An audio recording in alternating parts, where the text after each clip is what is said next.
You are listening to part 14 of the podcast series, The Royal Road to a Blessed Life. He who masters the small becomes the rightful possessor of the great. He who is mastered by the small can achieve no superlative victory.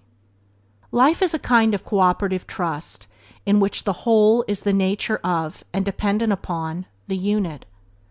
A successful business, a perfect machine, a glorious temple, or a beautiful character is evolved from the perfect adjustment of a multiplicity of parts. The foolish man thinks that little faults, little indulgences, little sins are of no consequence. He persuades himself that so long as he does not commit flagrant immoralities, he is virtuous and even holy, but he is thereby deprived of virtue and holiness, and the world knows him accordingly. It does not reverence, adore, and love him. It passes him by. He is reckoned of no account. His influence is destroyed.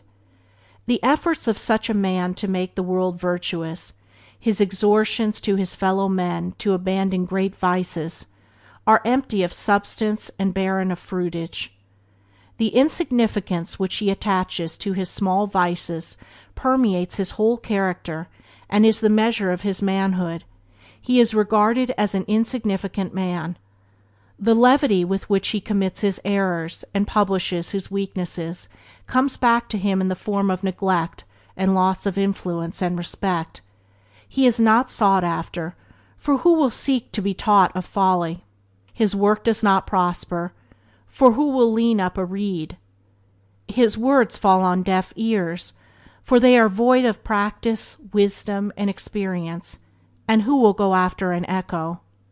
The wise man, or he who is becoming wise, sees the danger which lurks in those common personal faults which men mostly commit thoughtlessly and with impunity.